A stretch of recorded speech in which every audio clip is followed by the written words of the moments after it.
جی اعوذ باللہ من الشیطان الرجیم، بسم اللہ الرحمن الرحیم۔ آج انشاءاللہ تعالی ہم لوگوں نے سورۃ المائدہ کا آغاز کرنا ہے، جو کہ 5ویں سورہ ہے قرآن مجید کی، اور پارہ نمبر 6 ہے، اور یہ سورہ جو ہے مدنی ہے، اور مدینہ میں نازل ہوئی، اور انشاءاللہ تعالی دیکھتے ہیں اس میں اللہ تعالی ہم سے کیا کلام کر رہے ہیں۔ اے ایمان والو، اپنے معاہدات کو پورا کرو۔ تمہارے لیے ہر مویشی قسم کے چرنے والے جانور حلال کیے گئے ہیں، سوائے ان جانوروں کے جو آگے چل کر تمہیں بتائے جا رہے ہیں، البتہ احرام کی حالت میں ان کا شکار حلال نہ سمجھو، اور اللہ تعالیٰ وہی حکم دیتا ہے جو وہ چاہتا ہے۔ اے ایمان والو، اللہ کے شعار کی بے حرمتی نہ کرو، نہ حرمت والے مہینے کی، نہ قربانی کی، نہ پٹے والے جانوروں کی، اور نہ ہی ان لوگوں کو جو اپنے رب کی رضا اور اس کے فضل کی تلاش میں بیت اللہ کے حج کے قصد سے جا رہے ہوں، اور جب تم احرام کھول دو تو شکار کر سکتے ہو۔ اور دیکھو، اگر کسی قوم نے تمہیں مسجد حرام سے روک دیا ہو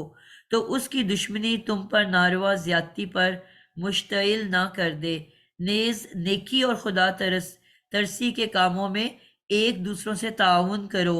گناہ اور سرکشی کے کاموں میں نہ کرو، اور اللہ سے ڈرتے رہو۔ بلا شبہ اللہ تعالیٰ کا عذاب بہت سخت ہے۔ تم پر یہ چیزیں حرام کی گئی ہیں: مردار، خون، سور کا گوشت، اور ہر وہ چیز جو اللہ کے علاوہ کسی اور کے نام سے مشہور کر دی جائے، نیز وہ جانور جو گلا گھٹ کر یا چوٹ کھا کر یا بلندی سے گر کر یا سینگ کی ضرب سے مر گیا ہو، نیز وہ جانور جسے کسی درندے نے پھاڑا ہو،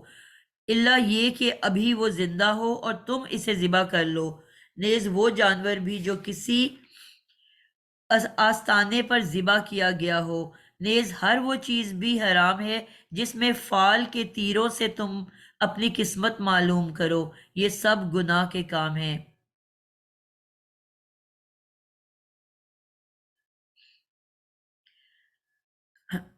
آج کافر تمہارے دین سے پوری طرح مایوس ہو گئے ہیں، لہٰذا تم ان سے مت ڈرو، صرف مجھی سے ڈرو۔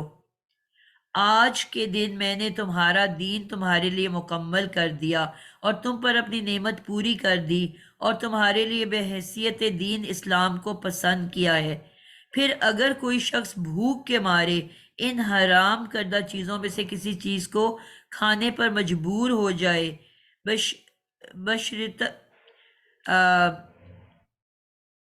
مجبور ہو جائے اور وہ گناہ کی طرف مائل نہ ہو، تو اللہ یقیناً بخشنے والا اور رحم کرنے والا ہے۔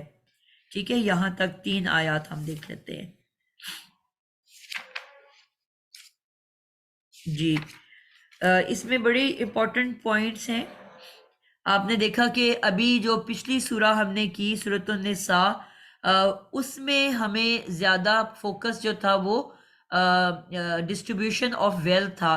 یعنی کہ اس میں وراثت کے قاعدے قانون زیادہ بتائے گئے، ٹھیک ہے، اور اس کے اندر آپ کو عورتوں کے کافی سارے مسئلے مسائل بتائے گئے۔ لیکن یہاں پہ اب بالکل ایک ٹرننگ آئی اور ایک بالکل ہی ایک علیحدہ ٹاپک کے اوپر بات شروع کی گئی ہے۔ یہاں پہ ہمیں حرام اور حلال کے بارے میں بتایا گیا ہے کہ کیا چیز حلال ہے اور کیا چیز حرام ہے۔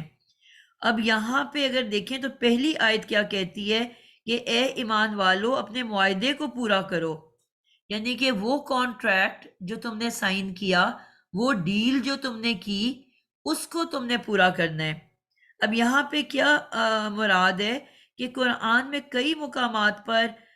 یہ بتایا گیا کہ یہود کی بد عہدیوں اور عہد شکنیوں کے باعث ان پر کئی ایسی چیزیں حرام کر دی گئی جو پہلے ان پر حلال تھیں،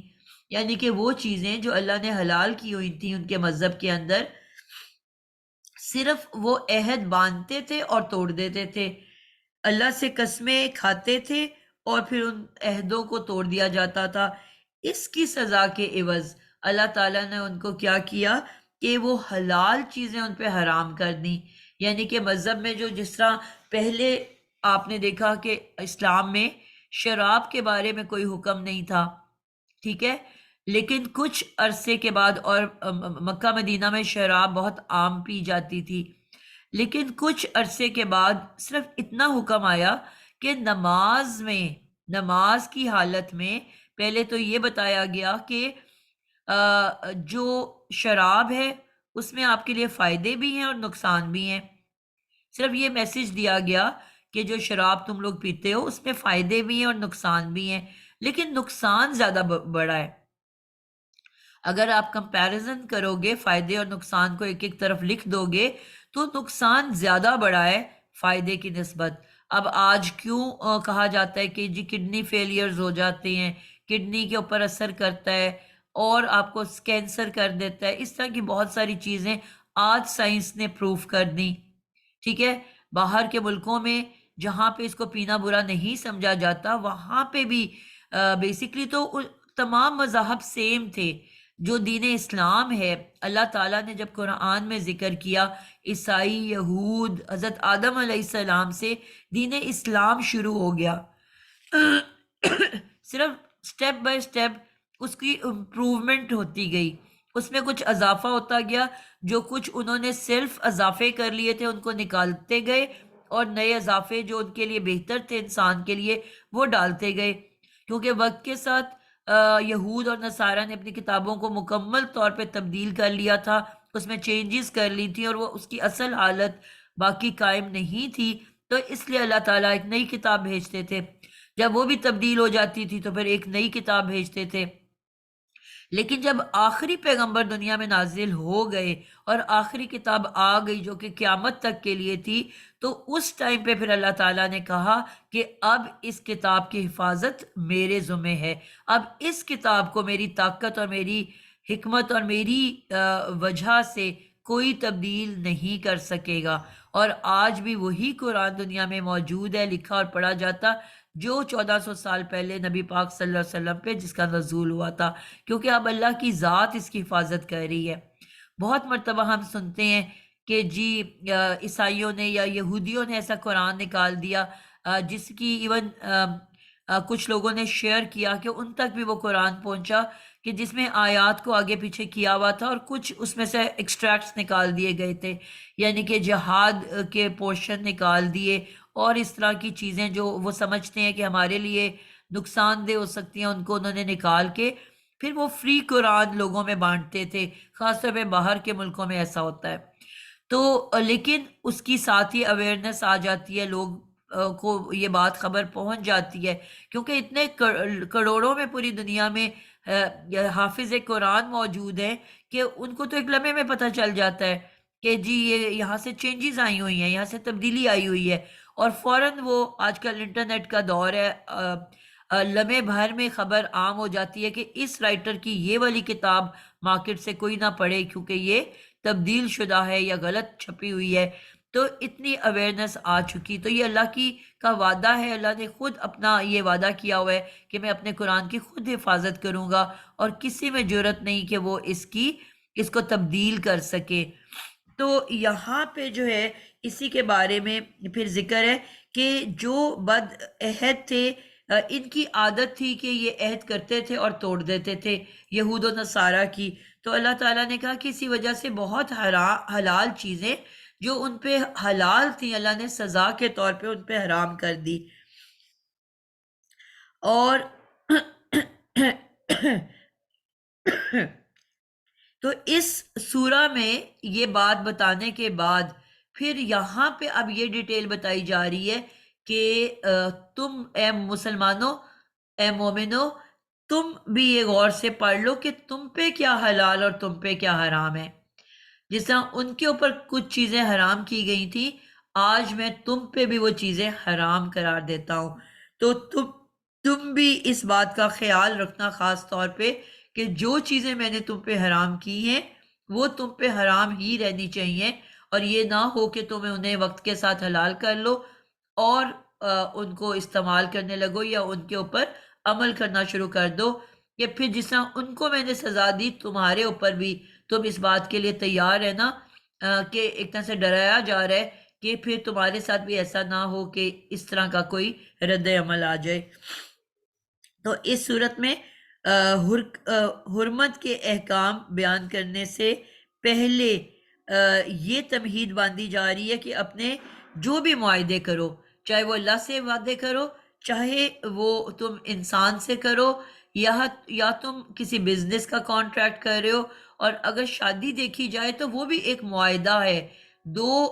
لوگوں کے درمیان، میاں بیوی کے درمیان ایک معاہدہ ہوتا ہے، اور دو خاندانوں کے درمیان ایک معاہدہ ہوتا ہے، یعنی کہ دو فیملیز بیٹھ کے ایک معاہدہ کرتی ہیں جس میں میاں بیوی بھی راضی ہوتے ہیں کہ ہم یہ کریں گے اور یہ نہیں کریں گے۔ ہم ایک پوری آپ اردو میں تو ہم مسلمانوں کی تو مولوی صاحب آتے ہیں اور عربی میں کچھ پڑھ کے چلے جاتے ہیں، اور لوگوں کو یہ بھی نہیں پتا ہوتا، جبکہ ہم 20 30 سال سے سن رہے ہوتے ہیں کہ وہ آئے اور انہوں نے کیا کہا اور کیا کہہ کے چلے گئے، کیا انہوں نے ہمیں حکم دیے اور کیا کرنے سے منع فرمایا، تو ہمیں تو سمجھ ہی نہیں آتی۔ لیکن اگر ہم ایک دور میں جب انگلش موویز بہت دیکھتے تھے تو اس میں آپ نے کبھی سنا ہوگا کہ وہ انگلش میں دونوں میاں بیوی ان کے جو پریسٹ ہوتے ہیں وہ بول رہے ہوتے ہیں اور وہ آئی ڈو کر رہے ہوتے ہیں، تو یہی ہوتا ہے کہ ہر غمی میں اور ہر خوشی میں اور ایک دوسروں کا ساتھ دیں گے۔ تو آج ہم خوشی میں تو بڑے راضی بازی رہتے ہیں، کتنے میں نے ارد گرد ایسے کیسز دیکھے، پیسہ ہے بہت راضی بازی، جو کچھ بھی ہے راضی بازی۔ 1 منٹ دو گے بیٹا مجھے، یہ کسی کا جنازہ ہے اس کے لیے میں نے جانا ہے، ان کے کال آ رہی ہے، ٹھیک ہے، کوئی امپورٹنٹ میسج نہ ہو۔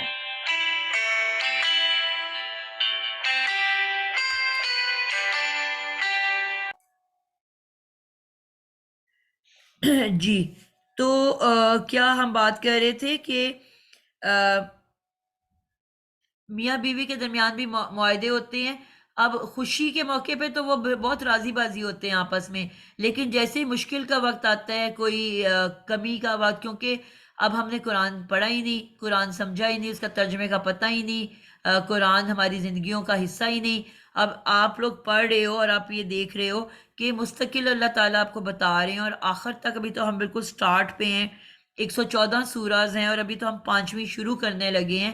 لیکن مستقل آپ کو بار بار یاد دہانی کرائی جائے گی کہ یہ دنیا آپ کے لیے ایک آزمائش ہے، یعنی کہ اس دنیا میں مستقل اچھا نہیں ہونا، مستقل ایک کے بعد ایک آزمائش آنی ہے، اور کبھی وہ آپ کو اللہ تعالیٰ فرماتے ہیں میں مال دے کے آزماؤں گا، کبھی مال لے کے آزماؤں گا،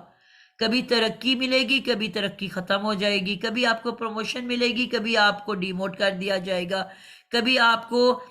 مال میں فراوانی ہوگی اور کبھی بالکل ہی تنگی آ جائے گی، صحت اچھی ہوگی پھر بیماری آ جائے گی، اولاد کی طرف سے آزمائش ہوگی، کبھی کسی کی نیک اولاد ہوگی تو کسی کی بد ہو جائے گی، اس بد کرداری میں آپ کے لیے آزمائش رکھ دی گئی، کبھی کسی بچے کی بیماری میں آپ کے لیے آزمائش رکھ دی گئی، کبھی کسی بچے کی فوتگی میں آپ کے لیے آزمائش رکھ دی گئی۔ تو اللہ تعالیٰ نے یہ شروع سے بتا دیا کہ یہ دنیا آپ کے لیے میں نے کوئی ہنسی خوشی کھیل کود کے سامان کے لیے نہیں بنائی،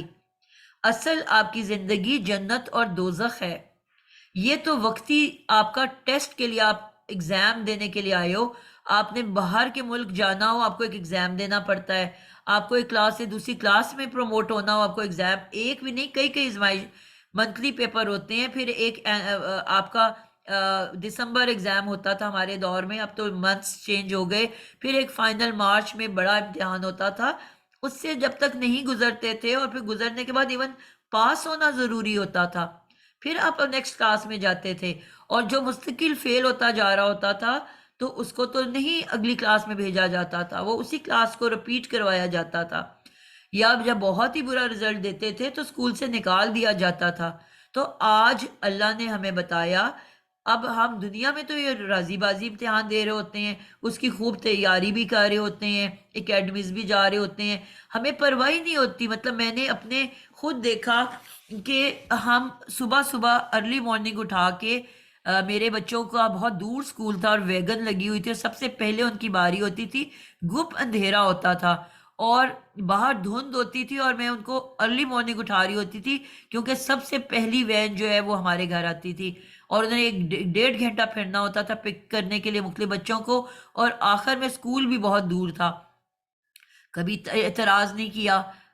4 بجے بیچارے واپس پہنچتے تھے، اور اس کے بعد جو میں نے تو خیر اکیڈمیز میں اتنا نہیں بھیجا، لیکن اپنے ارد گرد نیبرز کو دیکھتے تھے کہ بہت ساری مطلب ایسی بھی تھی میری فرینڈس کی جو گھر بھی نہیں لے کے آتی تھیں، ان کے ہاتھ میں سینڈوچز ہوتے تھے، ان کو رستے میں کھلاتی جاتی تھی اور ان کو وہیں سے اکیڈمی ڈراپ کر دیتی تھی، رات کے 9-10 بجے وہاں سے واپس آتے تھے۔ واپس آئے تو آپ کو آگے سے پھر قرآن ٹیچر آ جاتا ہے اور مدہوش ہو کے بچے گر جاتے۔ تو آپ سب کی زندگیوں میں بھی ایسے ہی واقعات ہوں گے۔ تو کیا اتنی محنت ہم نے کیا اللہ کے امتحان کے لیے کی؟ کیا ہم نے جب فجر کے لیے اٹھانا ہو تو ہمیں لگتا ہے کہ ہائے میرے بچے ابھی تو چھوٹے ہیں،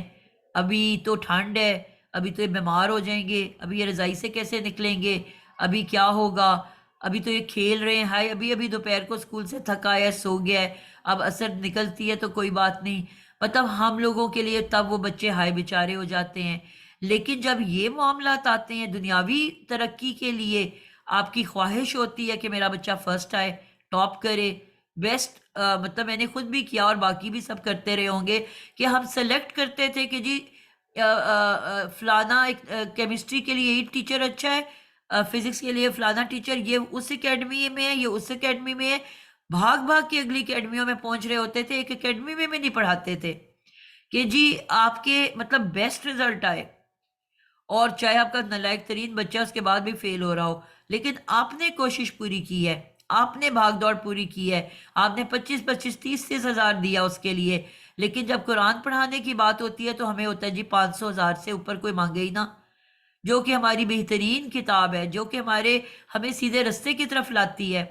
جو کہ ہمیں زندگی جینے کا طریقہ سکھاتی ہے، اس کے بارے میں ہم لیسٹ بادرڈ ہیں۔ ہمیں سب سے بدترین استاد چاہیے جو کہ بس آ کے ایک ہماری ذمہ داری ہم اللہ کو یہ بتا سکے، ہاں اللہ ہم نے ایک مرتبہ اپنے بچے کو تکمیل کرا دی تھی، اس کے لیے پہلے آغاز میں بڑی سی دعوت کی جاتی ہے، پورے خاندان کو بلایا جاتا ہے، دوستوں کو، اس کے بعد تکمیل پہ بلایا جاتا ہے بڑی سی دعوت، اس کے بعد اللہ اللہ خیر صلی اللہ، پھر کوئی پرواہ نہیں کہ قرآن پڑھا ہے نہیں پڑھ رہے، ہم نے تو خود ہی نہیں پڑھا تو ہم نے بچوں کو کیا پڑھانا تھا، پھر اونچی سی طاقوں میں رکھ دیا جاتا ہے۔ اب فوتگی میں ہم نے دیکھا کہ جب ہم جاتے تھے اور قرآن خواتین پڑھا کرتی تھیں تو لیکن مردوں میں کوئی رواج ہی نہیں، عورتیں پڑھ رہی ہیں، عورتیں سب کچھ کر رہی ہیں، مرد جو ہے وہ خالی ہاتھ بیٹھے گپے مار رہے ہیں۔ تو مطلب بیٹوں کو تو بالکل ہی آزاد کر دیا، بیٹیاں تو چلو پھر کبھی کبھار کہیں موقع پہ پڑھ لیتی ہیں، لیکن بیٹے تو فلی آزاد، ان کے لیے تو لکھا ہی نہیں گیا قرآن پڑھنا۔ تو یہ ایٹیٹیوڈز ہو چکے ہمارے۔ تو اس لیے ہمیں یہ دیکھنا ہے کہ اللہ تعالیٰ سے اب ہم جب خود بھی قرآن پڑھتے ہیں، میں نے دیکھا ہم بڑے ایموشنل ہو جاتے ہیں، اب جس طرح آج آپ لوگ پڑھ رہے ہو، ابھی ابھی میری ایک بہن نے کہا کہ میں بڑی بے چین ہوتی ہوں، میں انتظار کر رہی ہوتی ہوں کہ کب کلاس شروع ہوگی اور کب میں اس کو پڑھوں گی، کیا اس قرآن میں لکھا میرے لیے بہت بے چینی کا باعث ہے۔ لیکن بہت بے چینی والے لوگوں کو میں نے دیکھا کہ جیسے ہی ہمارے کورسز ختم ہوتے ہیں ہم دنیا میں واپس پلٹتے ہیں تو سب کچھ بھول جاتا ہے، پھر آہستہ آہستہ ہم دوسری طرف ہمارا رجحان ہونے لگتا ہے، اور وہ جو ہم نے اس ایموشنز میں آ کے، اس جذبات میں آ کے، جب تازہ تازہ قرآن پڑھنے کے بعد جب ہم اللہ سے وعدے کیے ہوتے ہیں، اللہ اب تو میں یہ نہیں کروں گی، اللہ اب تو میں وہ نہیں کروں گی، اللہ اب تو میں زندگی ایسے بسر کروں گی، میں ایسے ہی عمل کروں گی، لیکن جیسے ہی وہ معاملہ بدلتا ہے ہم دنیا میں واپس پلٹتے ہیں، قرآن کو چھوڑتے ہیں، اور پھر وہی سارے سلسلے شیطان ہم سے کروانا شروع کر دیتا ہے، پھر آہستہ آہستہ ہمارا پردے میں بھی کمی ہونے لگتی ہے۔ اسی لیے بہنوں آپ کے لیے آپ سے ریکویسٹ ہے کہ قرآن سے کسی نہ کسی حوالے سے ضرور جڑے رہنا ہے۔ یہ آپ لوگ مطلب فیصلہ کرو، آپ لوگ اس بات کا ارادہ کرو کہ اس قرآن کو ہماری زندگیوں سے نکلنا نہیں چاہیے، کسی نہ کسی حوالے سے پڑھنے والے بن جاؤ، پڑھانے والے بن جاؤ۔ مجھے 13 سال ہو گئے، آج بھی میں 2 کورسز کر رہی ہوں، میرے سے بہت بڑی بڑی بہت بڑی عالمہ ہیں، ایک اٹلی میں بیٹھی ہوئی ہے، ایک انگلینڈ میں بیٹھی ہوئی ہیں، ان سے میں پڑھ رہی ہوں. مطلب یہ ایسا سمندر ہے کہ جو کبھی ختم ہو ہی نہیں سکتا. ابھی بھی اگر مجھ سے پوچھیں تو میں بہت، مجھے سرسری سا گرامر آتی ہے، مجھے ڈیٹیل میں نہیں آتی. اس تک پہنچنے میں مجھے کئی سال چاہیے. لیکن یہ ایسا سمندر ہے جو کبھی نہ ختم ہونے والا، جتنا اس کی گہرائی میں جاؤ گے اور اندر ہی اندر کبھی رستہ ختم ہی نہیں ہوگا. تو کسی نہ کسی ذریعے سے میری ریکویسٹ ہے آپ سب سے کہ قرآن ہمارے ہاتھوں سے نکلنا نہیں چاہیے، چھٹنا نہیں چاہیے، کیونکہ جیسے چھٹے گا ویسے شیطان آپ پہ حملہ کرے گا. کہتے ہیں جب ایک کوئی انسان قرآن سے جڑتا ہے تو سب سے زیادہ تکلیف شیطان کو پہنچتی ہے. باقاعدہ سنا ہے وہ اپنے بالوں کو نوچتا ہے، اپنے منہ پہ تھپڑ لگاتا ہے. آئی ڈونٹ نو یہ اوتھینٹک حدیث ہے کہ نہیں، لیکن اس کو میں نے جو ہے سنا ہوا ہے. میں انشاءاللہ اس پہ بھی ریسرچ کروں گی. لیکن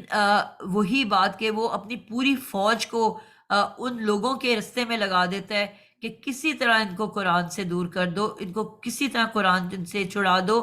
کیونکہ اگر یہ قرآن سے ایک مرتبہ جڑ گئے تو پھر یہ میرے قابو میں آنے والے نہیں ہیں. تو یہ بات یاد رکھنی ہے کہ یہ قرآن میں یہ بات آپ کو بار بار بتائی جاتی ہے کہ یہ زندگی ایک جیسی نہیں، کبھی اس میں اتار آنے ہیں، کبھی چڑھاؤ آنے ہیں، اور آپ نے ان کو امتحان سمجھ کے اس میں سے گزرنا ہے. جس طرح آپ اسکول کے پیپرز دیتے ہو، جس طرح آپ اپنے پروموشن ایگزام دیتے ہو، ڈاکٹرز جو بن رہے ہیں ان کو پتہ ہے، یہاں پہ ڈاکٹرز بھی میری کلاسز میں بہت زیادہ ہیں، کہ کبھی بھی ڈاکٹرز کی زندگی میں تعلیم ختم نہیں ہوتی، ان کو ہر وقت اپڈیٹڈ رہنا ہوتا ہے. کیونکہ اگر وہ چھوڑ دیں تو وہ بہت، ان کے پاس اتنی ترقی اتنی تیزی سے کی جا رہی ہے کہ وہ بالکل پرانے زمانے کے رہ جائیں گے. ان کو وہ سب پتہ ہوگا. بہت سی دوائیاں جو آج ان ہوتی ہیں کچھ عرصے بعد آؤٹ ہو جاتی ہیں، ریسرچ بتاتی ہے کہ اس کے یہ سائیڈ افیکٹس ہیں. اسی طرح ٹیکنالوجی نئی سے نئی آتی چلی جا رہی ہے. تو جب تک وہ مسلسل نہ پڑھتے رہیں وہ اس دوڑ میں پیچھے رہ جاتے ہیں. اسی طرح لائرز ہیں، اسی طرح اور بہت سارے لوگ ہیں جن کو مستقل پڑھتے رہنا ہوتا ہے. تو آپ کو یہ بات یاد رکھنی ہے کہ آپ نے اللہ سے جڑے رہنا ہے. اور جب آپ یہ آنکھوں سے پڑھ لو گے، یہ دیکھ لو گے، یہ سمجھ لو گے، پھر آپ اس کو اسی طرح اسکول کے ایگزام کی طرح اس میں سے گزرو گے. آپ کو یہ ٹینشن ہوگی کہ میرا بیسٹ رزلٹ آ جائے، آپ کو یہ ٹینشن نہیں ہوگی کہ یہ پیپر کیوں آ گیا، کیونکہ آپ مینٹلی پریپیئرڈ ہو. آپ کو پتہ ہے ہر سال آپ نے 16 سال تعلیم حاصل کرنی ہے، تو آپ کو پتہ ہے کہ جی ان مہینے میں میرا منتھلی پیپر ہوتا ہے، مہینے کے اینڈ میں اب میرا مارچ پیپر آنے والا ہے، اب میرا دسمبر ایگزام آنے والا ہے. آپ کو پتہ ہے، آپ اس کے لیے آپ کو پتہ ہے، آپ کو یہ ٹینشن تو ہونی ہے کہ میں نے اس کی تیاری کرنی ہے، مگر یہ نہیں ہونا ہائی یہ کیسے آ گیا اچانک. حالانکہ ہمارے تو سرپرائز ٹیسٹ بھی ہوا کرتے تھے. تو ان کے لیے بھی ہمیں ہر وقت تیار رہنا ہوتا تھا کہ کبھی بھی کسی دن بھی سرپرائز ٹیسٹ ہو جائے گا. تو یہی چیز جب اللہ تعالیٰ کرتے ہیں تو ہمیں غصہ آ جاتا ہے. ہم کہتے ہیں وائی می، میرے ساتھ ایسا کیوں ہوا، فلانے کے ساتھ کیوں نہیں ہو رہا، وہ تو خوش باش ہے، وہ تو راضی بازی ہے، میں غریب کیوں، وہ تو بڑا امیر ہے اس کو اتنی دولت کیوں. ہو سکتا ہے اس کو اور کسی قسم کی آزمائشیں دی ہوں. ان کے جو ہمارے پاکستان کا سب سے ریچسٹ پرسن تھا، اب تو اس کی ڈیتھ ہوگی، اس کے وہ ہمارے نیبرہڈ میں رہتے تھے، ان کی سارے بیٹے نارمل تھے، ان کے 6 بیٹے تھے لیکن سب کے سب ریٹارٹڈ تھے، اور ایک ایک کر کے بہت جوانی میں وہ فوت ہوتے چلے گئے. تو وہ غم تو کسی کو نظر نہیں آ رہا تھا. وہ کہتے تھے میری ساری جائیداد لے لو، میرے بچے کسی طرح نارمل کر دو. تو آپ کو نہیں پتا، آپ کو نہیں نظر آ رہا کہ وہ جو اتنی دولت کے بدلے پھر آپ کیا سوچو گے کہ میرے صحت مند بچے ہوں اور مجھے کم دولت ملے. تو آپ کو 2 آپشنز رکھی جائیں تو کس کو سلیکٹ کرو گے کہ ایک جگہ آپ کو دنیا بھر کی دولت دے دی جائے اور ریٹارٹڈ بچے ہیں، اور ایک طرف پڑے ہوئے آپ کے صحت مند اور خوبصورت اور اچھے بچے، لائق فائق بچے، ذہین بچے، آپ کے تابع دار بچے، لیکن کم پیسہ. تو آپ بتاؤ آپ کس کو سلیکٹ کرو گے؟ آپ بڑی خوشی خوشی راضی بازی ہو کے کم دولت کو سلیکٹ کرو گے، لیکن وہاں آپ کو صرف ان کی دولت نظر آ رہی ہے. یا وہ اتنے بیمار ہیں. ایک اور شخص کو میں جانتی ہوں، انہوں نے اتنا لمبا ٹیبل بنایا ہوا تھا اور وہ بہت کھانے کرتے تھے، بہت دعوتیں کرتے تھے، اور سارے گیسٹ دوسری طرف بٹھاتے تھے، وہ ٹیبل کے دوسرے اینڈ پہ اکیلے بیٹھتے تھے.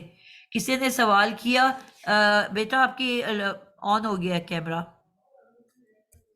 کسی نے سوال کیا کہ جی آپ نے یہ آپ گیسٹ کے ساتھ کیوں نہیں بیٹھتے، آپ اتنی دور کیوں بیٹھتے ہیں؟ انہوں نے کہا جی میں اتنا بیمار ہوں کہ مجھے کچھ بھی کھانے کی اجازت نہیں، میں صرف ابلی سبزیاں اور چند چیزیں کھا سکتا ہوں، تو جب دعوت کے لیے میں اتنی بڑا ٹیبل سجاتا ہوں اور جب میں نہیں کھا پاتا تو مجھے پھر تکلیف پہنچتی ہے۔ اور ہمارے ایک پولیٹیشین بھی ہیں جن کا مشہور ہے کہ وہ صرف دال اور بھنڈی یہ دو چیزیں کھاتے ہیں، جتنی بڑی مرضی دعوت ہو ان کے لیے، مگر وہ ان دو چیزوں کے سوا کچھ نہیں کھا سکتے۔ تو لوگ ان کو مدعو کرتے ہیں اور 50 قسم کے کھانے پکاتے ہیں، لیکن انہوں نے وہی دال یا بھنڈی کھانی ہوتی ہے۔ تو اب آپ کے پاس، ان کے پاس، میرا خیال میں پوری دنیا میں ان جیسی دولت کسی کے پاس نہیں ہے، تو کیا یہ کوئی اچھی آپشن ہے؟ اس دولت کو آپ نے کیا کرنا ہے اگر آپ اس کو کھا نہیں سکتے، آپ رج کے اپنی پسند کی چیزیں کھا نہیں سکتے، تو اتنی دولت کو آپ نے کیا کرنا ہے؟ آپ کے پاس جتنی بھی دولت آ جائے، آپ نے وہی کھانا کھانا ہے یا کپڑے پہننے ہیں، ٹھیک ہے بہت ہے تو چلو جی دنیا کی سیر کر لی آپ نے، لیکن اگر اس کے عوض آپ کو اتنی تکالیف مل جائیں اس کے بدلے، تو آپ کہو گے کہ نہیں، تو ہمیں وہ چیزیں نہیں دکھ رہی ہوتی۔ اللہ نے کسی کو اگر ایک طرف سے نوازا ہے تو کسی دوسری طرف سے اس کو آزما بھی رہا ہوتا ہے۔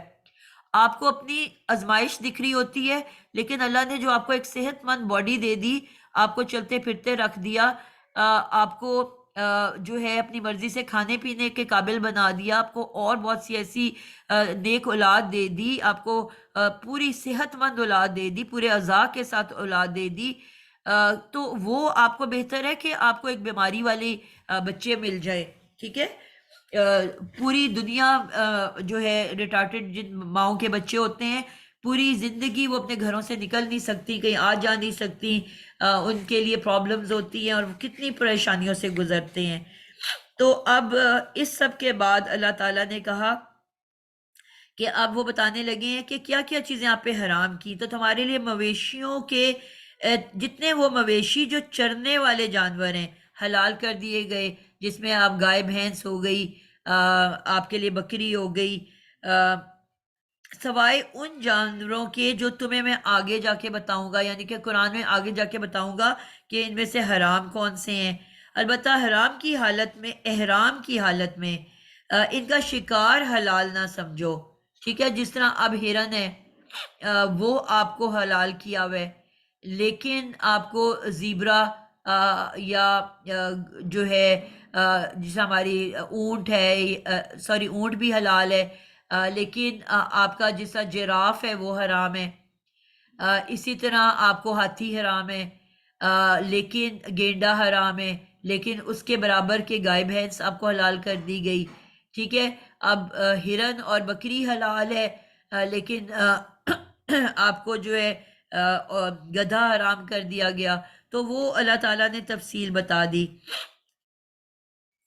تو لیکن انہوں نے کہا کہ جو شکار کی بھی آپ کو اجازت ہے کرنے کی، لیکن احرام کی حالت میں، یعنی کہ اگر آپ حج کر رہے ہو یا عمرہ کر رہے ہو، تو اس دوران آپ کو سامنے اگر ایک ہرن آ بھی جاتا ہے، لیکن آپ کو وہ اس کا شکار کرنا جو ہے حرام ہے، یعنی کہ اس حالت میں آپ کسی کو مار نہیں سکتے۔ اہل عرب کے ہاں اونٹ، گائے، بھیڑ، بکری وغیرہ حلال تھے جن کو وہ گھاس کھلاتے تھے، یا نباتاتی غذاؤں پر پرورش پاتے ہوئے، عرب کے علاوہ دوسرے ممالک میں بھی پائے جاتے ہوئے، مثلا گائے کے ساتھ نیل گائے، بھینس اور بکری کے ساتھ ہرن اور بارہ سیگا وغیرہ بھی حلال ہیں۔ لیکن یہ چیزیں جب ان کے ریگستان میں تو نہیں موجود تھی نا، لیکن جو چیزیں موجود ہوتی تھیں ان کو جب بتایا گیا تو ساتھ اور ملکوں کے حساب سے بھی بتا دیا گیا کہ کیا حلال ہے اور کیا حرام۔ لیکن درندے جنہیں کہا جاتا ہے جو کہ گوشت کھانے والے ہوتے ہیں، وہ حرام کر دیے گئے، جس طرح کوا حرام ہے، لیکن چڑیا اور جس طرح ہم تیتر بٹیر یہ حلال ہے، لیکن کوا کیونکہ دانے کے ساتھ گوشت بھی کھاتا ہے وہ حرام کر دیا، عقاب اور چیل مردار کھاتے ہیں وہ حرام کر دیے گئے، لیکن باقی برڈز جو ہیں وہ حلال کر دی ہیں، کبوتر ہو گیا، تیتر ہو گیا، بٹیر ہو گیا، چڑا ہو گیا، یہ سب حلال ہیں آپ کے لیے۔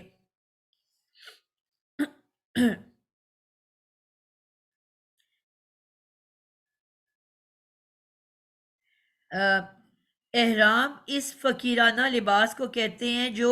حج عمرہ کرنے کے وقت میقات سے باندھتے ہیں، اور یہ مردوں کے لیے صرف ایک تہبند اور ایک چادر پر مشتمل ہوتا ہے، اور عورتوں کے لیے ان کا عام لباس ہی احرام کہلاتا ہے۔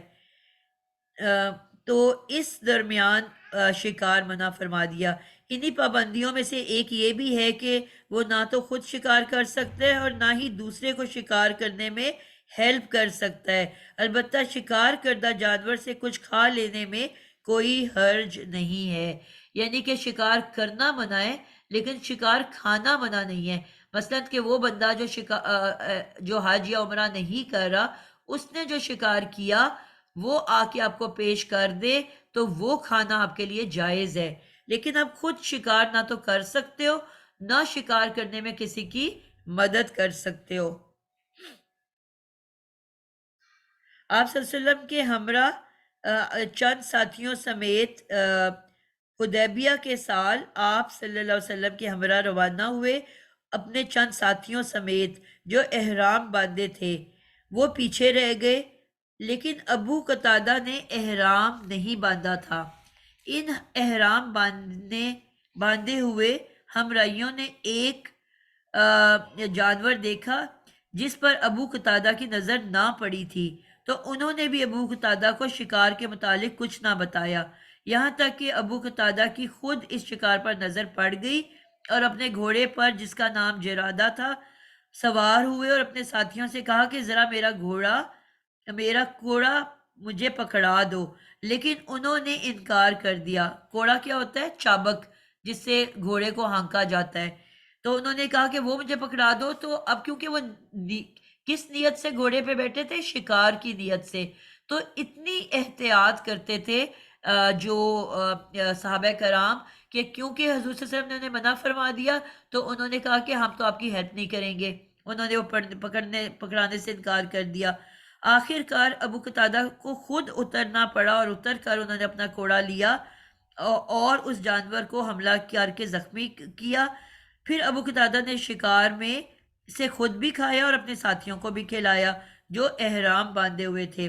پھر جب یہ لوگ آپ صلی اللہ علیہ وسلم سے جا کر ملے اور ان سے قصہ بیان کیا تو آپ صلی اللہ علیہ وسلم نے پوچھا کیا اس شکار کا کچھ حصہ گوشت باقی ہے؟ ابو قتادہ نے کہا ہاں، ایک ران ہے۔ چنانچہ آپ صلی اللہ علیہ وسلم نے وہ ران لے لی اور اس میں سے گوشت کھایا۔ یعنی کہ انہوں نے اس بات کو ایک طرح سے سٹیمپ کر دیا کہ یہ جو عمل ہوا ہے یہ درست ہوا ہے۔ جب انہوں نے آ کے واقعہ بیان کیا کہ اس طرح ہوا کہ ہم احرام میں تھے تو ہم نے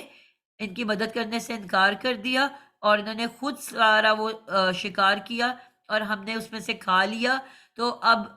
وہ واقعات کیوں سنایا کرتے تھے؟ تاکہ نبی پاک اگر ان سے کوئی غلطی ہو گئی ہے تو اس کو کریکٹ کر دیں۔ تو انہوں نے آگے سے کہا کہ کیا وہ جو شکار تم نے کیا جانور کچھ بچا بھی ہے؟ تو انہوں نے کہا جی ایک ران بچی ہے، تو انہوں نے وہ مانگی اور خود کھا لی،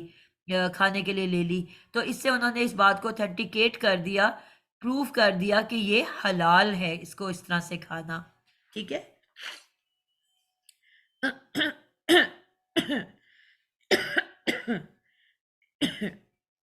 اب اللہ تعالیٰ کی مرضی ہے کہ جس کو وہ حلال قرار دے دیں اور جس کو وہ حرام کر دیں۔ رسول اللہ صلی اللہ علیہ وسلم نے جو چند اشیاء کی حرمت کے احکام دیے تھے وہ یا تو اس اختیار کے تحت کہ آپ صلی اللہ علیہ وسلم نے ایسے احکام دیے جو اللہ نے آپ کو بحیثیت اللہ کے رسول خود بتائے، یا پھر وہی خفی کے ذریعے آپ کو مطلع کیا گیا۔ یعنی کہ حضور صلی اللہ علیہ وسلم نے بھی جن چیزوں سے روکا وہ اپنی طرف سے انہوں نے کوئی حلال چیز حرام نہیں قرار دی یا حرام چیز حلال نہیں کی، ان کو یا تو وحی کے ذریعے اللہ تعالیٰ بیان کرتے تھے اور یا ان کو بتایا جاتا تھا، وہی چیزیں وہ اپنے مسلمانوں کو آگے سے پہنچایا کرتے تھے، اپنی طرف سے کوئی بھی چیز نہیں بتاتے تھے۔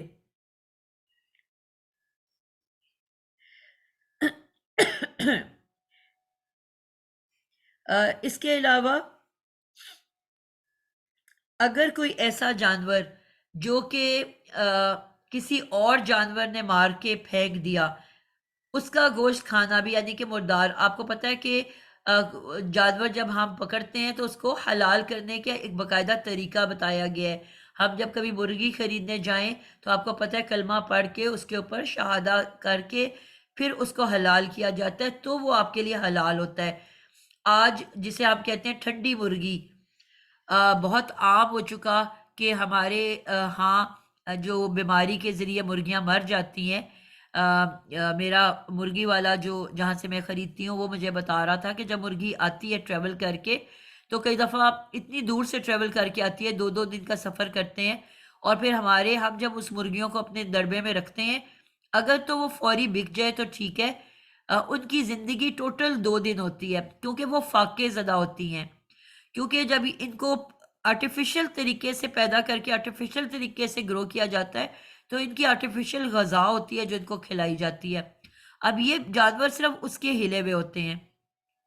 اب جب وہ ہمارے دڑبے میں آتے ہیں تو ہم تو ان کو نارمل غذا دیتے ہیں جو کہ ایک گھریلو مرغی کھاتی ہے جب ہم خود اس کو گھر میں پالتے ہیں۔ تو وہ بتا رہا تھا کہ وہ اس غذا کو نہیں کھاتی،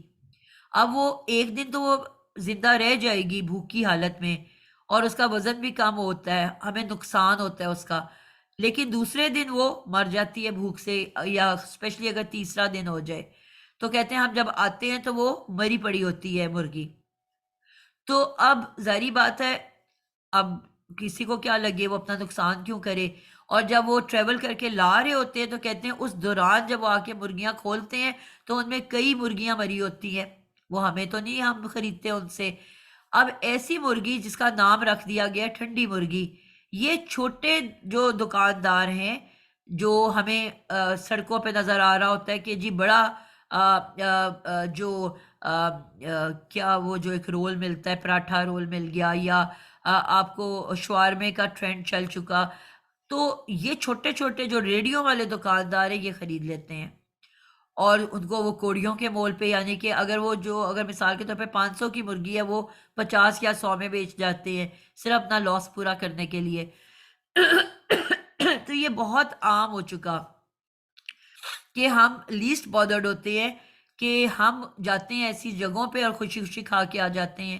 ہمیں نہیں پتا کہ ہم حلال کھا رہے ہیں کہ حرام کھا رہے ہیں، لیکن ہمیں بس اپنی زبان کے چسکے کی فکر ہوتی ہے کہ جی ہمیں بس وہ جو ایک وقتی خوشی ملنی ہے باہر ہوٹلنگ کر کے، وہ ہمیں مل جائے، ٹھیک ہے۔ بہت بڑے بڑے جو فوڈ اتھارٹی والے چھاپا مارتے ہیں، بہت بڑے بڑے برانڈز جو ہیں ان کے کئی دفعہ ابھی پیچھے وہ ہوا تھا کہ ایک بہت بڑا نام ہے اس برانڈ کا، کہ انہوں نے جو باہر کے ملکوں سے کہتے ہیں جی یہ بہت ڈبل پرائس پہ دیتے ہیں، کہ باہر سے اب گوشت جو ہے امپورٹ یا کرتے ہیں تو وہ ایک ایکسپائر ہوئے اس کو 1 سال گزر چکا تھا، اور وہ انہوں نے فریز کر کے رکھا ہوا تھا، یعنی کہ باہر جا کے وہ اس کا ایکسپائرڈ سامان اٹھا کے لے آتے ہیں جو کہ وہاں پہ ردی کر کے پھینک دیا جاتا ہے کوڑیوں کے مول، جب اس کو ہفتہ رہ جاتا ہے ایکسپائر ہونے میں تو وہ بالکل جو ہماری باہر کی ہے وہ اس بات کو بتائیں گی کہ جب ہفتہ 10 دن مہینہ رہ جاتا ہے تو وہ بالکل کوڑیوں کے مول پہ اس سامان کو نکال دیتے ہیں کہ بس فوری کھا لو آپ، بس اب یہ ایکسپائر ہونے والا ہے۔ تو یہاں کے لوگ جا کے، کچھ بزنس مین اس ٹائم پہ جا کے وہ ساری چیزیں خرید کے لے آتے ہیں، اور پھر یہاں پہ مہنگی داموں باہر کی ریٹ پہ، فریش چیز کی ریٹ پہ بیچتے ہیں، اور اس بات کے تو بہت ماہر ہیں کہ اس کی وہ ایکسپائری ڈیٹ کو ریموو کر دیتے ہیں، اور کچھ تو اس کو بھی بادر نہیں کرتے، کیونکہ میرے جیسے چند لوگ ہوتے ہیں جو ایکسپائری ڈیٹ پڑھتے ہیں، سب کو تو عادت ہی نہیں، پڑھے لکھے لوگوں کو بھی عادت نہیں ہوتی، تو ان چیزوں سے بچنے کی ضرورت ہے۔ تو حرام اور حلال کی جو اللہ تعالیٰ نے بتا دیا اس کو ہمیں بہت خیال کرنا ہے کہ مردہ جانور جو ہے آپ نہیں کھا سکتے، اور اللہ تعالیٰ نے جو چیزیں ہم پہ حرام کر دیں ان کو ہمیں بہت خیال کرنا ہے۔ آج زنا کتنا سخت حرام ہے، لیکن آج ہمارے گھر گھر میں یہ معاملہ ہو چکا، بچے بچیوں نے فرینڈ شپ کی ہوئی ہیں، اور اس میں اس بات کو اب برا نہیں منایا جاتا۔ بہت آج سے جب میرے بہت سال پہلے کی بات ہے کہ اس دور میں یہ چیزیں بہت عام تھیں، میرے ماں باپ کے دور میں بھی وہ بتایا کرتے تھے کہ یہ چیزیں بہت عام تھیں، اب ہم بوڑھے ہو چکے، ہر دور میں یہ چیزیں چلا کرتی ہیں۔ تو ہم اپنی ہر چیز کی تربیت کرتے ہیں، لیکن ہم اپنے بچوں کی کبھی بھی اس بات پہ فوکس نہیں کرتے کہ ہم بچوں کو بتائیں، اپنے بیٹوں کو خاص طور پہ بتائیں، اپنی بیٹیوں کو بچپن میں اس بات کی تنبیہ کریں، ان کو اس بات کو بالکل جسے کہتے ہیں نا برین کے اندر انگریو کر دیں کہ یہ کتنا سخت گناہ ہے۔ جو اب پروسٹیٹیوشن جو ہے وہ کتنی عام ہو چکی ہے، سڑکوں کے اوپر، رکشوں کے اندر، جگہ جگہ جو ہے بچیاں کھڑی ہیں، اور سب کو پتہ ہے کیوں کھڑی ہیں، سب کو پتہ ہے کہ یہ پوائنٹس ہیں، اور ہمارے بچے جو ہے وہاں پہ جاتے ہیں، ان کو وہاں پہ استعمال کرتے ہیں، اور مختلف ان کی ریٹس ہیں۔ تو یہ اویئرنیس دینے کی ضرورت ہے۔ ہمارے جو بیٹے ہیں، ہمیں پتہ ہے کہ بیٹیوں کو سر کور کرنا ہے، سلیو لیس نہیں پہننا، حالانکہ یہ سب کچھ بھی عام ہو چکا، پیٹ آپ کا پورا باہر ہے، ایسے ڈریسز عام ہو چکے، آ، اب آپ کو نارمل نظر آتے ہیں شادیوں کے اوپر، فنکشنز کے اوپر۔ ہم پھر بھی بچیوں کو تھوڑا بہت روکتے ٹوکتے ہیں، لیکن مجھے اب بوڑھے ہونے کے بعد اس بات کی اویئرنیس ہوئی کہ مرد کا بھی ایک لباس ہے، ان کی بھی حرمت حلال اور حرام ہے، ان کے بیلی بٹن سے لے کے ان کے نیز تک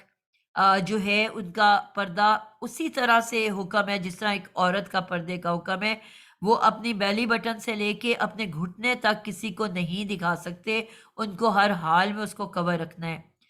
آج ریسلنگ ٹی وی کے اوپر لگی ہوتی ہے، ہمارے اسلامی ملکوں میں بھی لگی ہوتی ہے، جس ریسٹورنٹ میں جاؤ وہاں پہ یہ ریسلنگ لگی ہوتی ہے، اس میں آپ سب جانتے ہو کیا لباس ہے۔ چلو وہ باہر کی ریسلنگ ہے، پاکستان میں بھی ریسلنگ ہوتی ہے۔ کبڈی ہماری ایک وقت میں نیشنل جو کچھ گیمز کھیلی جاتی تھی اس کے اندر ہوتی تھی، کبڈی میں وہی ڈریس ہے جو کہ ریسلنگ کے اندر ہے۔ سوئمنگ میں جینٹس کی کیا ڈریس ہے، وہی ایک چھوٹی سی، بہت ہی چھوٹی سی، جس کو آپ انڈر ویئر ایک ورڈ استعمال کر سکتے ہو، ان تمام چیزوں میں یہ لباس ہے۔ کیا کبھی ہم نے سوچا کہ یہ دیکھنے والے کو بھی اتنا ہی گناہ ہے جتنا کہ آ، آ، عمل کرنے والے کو؟ کیا ہم نے کبھی کسی کو روکا یا کبھی کسی کو ٹوکا؟ میں میک شور کرتی ہوں کہ جب میں کسی ریسٹورینٹ میں جاؤں وہ حدیث میرے پاس موجود ہوتی ہے جس میں لباس کے پردے کا بتایا گیا ہے مرد کے۔ میں باقاعدہ ان کے پاس جاتی ہوں، میں لڑتی نہیں ہوں، میں ان سے چیختی چلاتی نہیں ہوں، بہت ہی ادب کے ساتھ، بہت ہی محبت کے ساتھ ان سے میں ان کے مینیجر کو بلا کے بتاتی ہوں کہ بیٹا ہمیں یہ اویئرنیس نہیں ہے، جبکہ ایسا حکم ہے، میں اپنی فیملی کے ساتھ آئی ہوں، میری بیٹی میرے ساتھ ہے، تو میں اس کو مناسب نہیں سمجھتی کہ یہ اس وقت لگا ہوا ہو۔ آج تک اتنے سالوں میں مجھے نہیں یاد کہ انہوں نے کوئی میرے سے بدتمیزی کی ہو، مجھے برا بھلا کہا ہو، جی میم کر کے اسی سیکنڈ وہ اس کو چینج کرتے ہیں۔ ایک اشتہار آیا تھا کچھ عرصہ پہلے، بہت ہی مشہور برانڈ تھا، اس کے اشتہار میں ایک ایسا کوئی سین تھا جو کہ ہمیں مناسب نہیں لگا، تو ہم کچھ فرینڈز نے ان کو میل کی ان کے ای میل آئی ڈی کے اوپر کہ آپ کا اتنا بڑا برانڈ ہے، آپ کو تو ویسے ہی اتنا بکتا ہے کہ آپ کو برانڈنگ کے لیے اس قسم کی نیگیٹو چیز کی ضرورت نہیں تھی۔ تو ہمیں بہت تکلیف پہنچی کہ آپ کو کیوں ضروری لگا کہ آپ نے اس چیز کو اس میں ایڈ کیا جبکہ آلریڈی آپ کا نام بولتا ہے۔ آپ حیران ہوگئے کہ نیکسٹ ڈے ان کے اشتہار میں سے وہ سین نکل چکا ہوا تھا۔ ہم آواز اٹھاتے نہیں ہیں، ہم برائی کو دیکھتے ہیں تو ہم خاموش رہتے ہیں، ہم اتنے ہی گناہ گار بنتے ہیں جتنا کہ کرنے والا گناہ گار ہوتا ہے،